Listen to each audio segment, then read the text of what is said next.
दूसरा अध्याय सांख्य योग श्लोक 20 न जायते म्रियते व कदाचिन्नायम भूत्वा भविता व न भूये अजो नित्य पुराणो न हन्यते हन्यमाने शरीरे। हिंदी अनुवाद। आत्मा न तो जन्म लेती है और न ही कभी मरती है। यह न तो कभी अस्तित्व में आई है न अभी अस्तित्व में आएगी। यह अजन्मा, नित्य, शाश्वत और पुरातन है। शरीर के नाश होने पर भी आत्मा का नाश नहीं होता। व्याख्या। इस श्लोक में भगवान श्री कृष्ण अर्जुन को आत्मा के शाश्वत, अजन्मा और अविनाशी स्वरूप का ज्ञान दे रहे हैं। श्री कृष्ण यहाँ आत्मा की नित्य और अपरिवर्तनीय प्रकृति का वर्णन करते हैं ताकि अर्जुन शरीर और आत्मा के भेद को समझ सके और अपने कर्तव्यों को निभाने के लिए प्रेरित हो।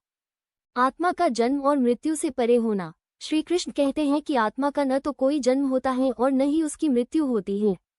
आत्मा नित्य, हमेशा से विद्यमान है और समय के चक्र से परे है। आत्मा का कोई प्रारंभ नहीं है और इसका कोई अंत भी नहीं है। ये शाश्वत है और किसी भी प्रकार की भौतिक प्रक्रिया से प्रभावित नहीं होती। अजन्मा और पुरातन। आत्मा अजन्मा है, जिसका अर्थ है कि आत्मा का कोई जन्म नहीं होता। ये सदैव से विद्यमान है।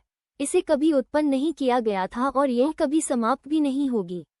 आत्मा को पुराण भी कहा गया है, जिसका अर्थ है कि यह सबसे पुरानी है और फिर भी सदैव नई है। शरीर का नाश और आत्मा का अमृतत्व। ये श्लोक ये भी स्पष्ट करता है कि शरीर का नाश होने पर भी आत्मा का नाश नहीं होता। शरीर नश्वर है लेकिन आत्मा अमर है। शरीर केवल एक वस्त्र की तरह है जिसे आत्मा बदलती रहती है। आत्मा इस प्रक्रिया से बिल्कुल अछूती रहती है। कर्तव्य की प्रेरणा। भगवान श्री कृष्ण अर्जुन को ये सिखा रहे हैं कि मृत्यु केवल शरीर का अंत है, आत्मा का नहीं। इसलिए अर्जुन को अपने संबंधियों की मृत्यु का शोक नहीं करना चाहिए और युद्ध से विमुख नहीं होना चाहिए। आत्मा के इस ज्ञान से वह अपने कर्तव्यों को निभाने के लिए प्रेरित हो सकता है। सारांश। ये श्लोक आत्मा के शाश्वत और अविनाशी स्वरूप का वर्णन करता है।